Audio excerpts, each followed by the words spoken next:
Y'all have heard me talk many times about the guy I like to study, Roy Williams. One of the things he likes to teach in his writing, and especially in writing ads, is it's often more important what you leave out than what you put in. One of the great leaps is the human mind fills the gaps. And I was thinking this the other day when I was sitting there having a blast with my daughter reviewing some comic books. And yes, I still call them comic books. I know they're called graphic novels today. And yes, I've always been a nerd that has collected such since I was, well, I'm longer than I can remember. I mean, it predates too. But that's irrelevant. I view one of the great art forms of our time, and you're welcome to disagree, that's okay, because there's a point to it that hopefully will flow. I view one of the great art forms of being will be adult and call it graphic novels, comic books. I do. You have phenomenal writing, and you have incredible artwork. You have print, and you have visual. And certainly we have audio, because the human brain has to say a word and hear it before it can understand it. It translates it into sound before it passes into your knowledge. That's a cool little fact we probably have reviewed before, maybe not.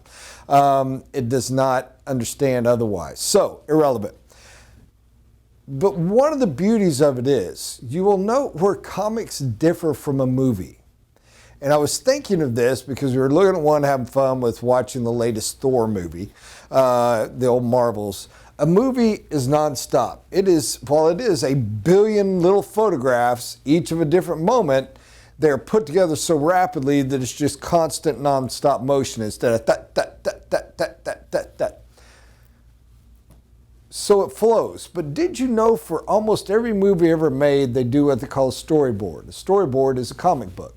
It is laying it out saying this is what the dialogue is, and this is what the people are going to look at and where they're going to be in each segment. The fascinating thing about a comic is you can have an incredible, amazing piece of art with some basic language, and it skips to the next, and then it skips to the next, and skips to the next. But you will notice they never do, the guy's cocked up, the hand is here, the next one is here, the next one is there, the next one connects, the next one is this, is that. No, it's instantly the guys are in the room, and the next one is the connection shot with the classic Batman pow, and the next one is the guy already back. And as you read it, that doesn't bother you. You don't question it. You know why? Your mind fills the gaps. Your mind already knows the holes. Your mind has played it out. And here's why I think it's a greater art form. Your mind is more brilliant than the artist. Your mind will fill in the way you want and need the story to go. That makes the story more personal to you. It makes the story better to you. We do these same things when we read novels. You picture and you structure and you set and you go. One of my favorite novels, and you can ask my wife, she has lots of funny stories, at least up until a time, was George R.R. Martin's Game of Thrones, which actually I didn't call it that. We called it Song of Fire and Ice, which was the name of the series. And then, of course, Game of Thrones on the books. But irrelevant, loved it. Hated the TV show. And yes, I know I just made enemies out of all of you. I hated it. You know why? It wasn't what I saw. I did not, I go back and reread it after watching the show with my family, and I could see it. I can see it now that they showed it to me in their way. But I never saw it as porn. I never put that together. That show was filthy. The book was not filthy. It was there, but my mind, filling the imagination gaps, didn't go that path. Doesn't make me right, doesn't make me better, doesn't make me less either. It just is. So come back to the art, and you're going to fill the gaps. Here's the beauty. You're going to fill the gaps with you. You're going to fill the gaps with your expectation. And even though they're going to follow the story, they're going to fit you more. What does this have to do with sales? People get bored if you try to paint every single picture. Know the basics that need pictured, know the basics that need said, deal with the big facts, and relate to them on an emotional level. They will fill the logic gaps. Even if you try to cram all the facts down their throat, they will forget them, and all they will remember is having been bored. Hit the big ones. By the way, you'll note they don't tend to stop it here.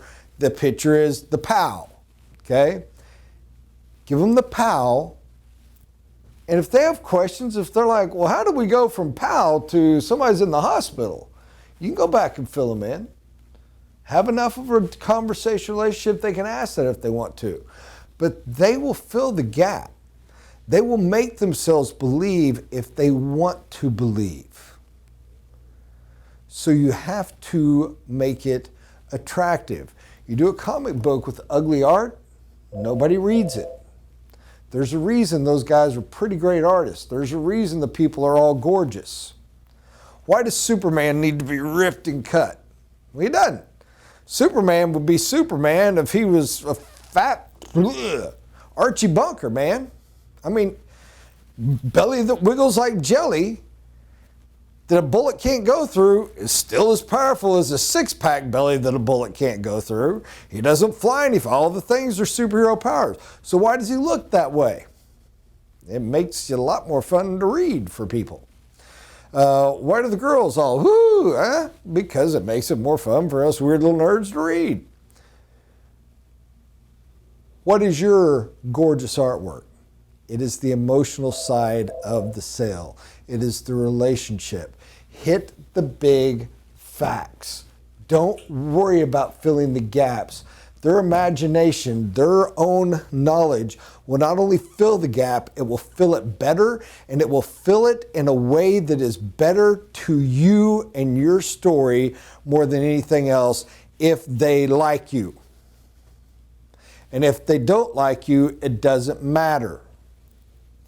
So, hit the big shots. They have to be covered. But remember, it's about the relationship. It's about, did they like me? Did I like them? Did we bond? What's the quote I've said 1 billion times? The great Zig Ziglar quote, people don't care how much you know till they know how much you care. Be professional, be impressive, but be a relationship. It's the most important thing, I believe. All right, enough for today. Thank you very much. Have a great day.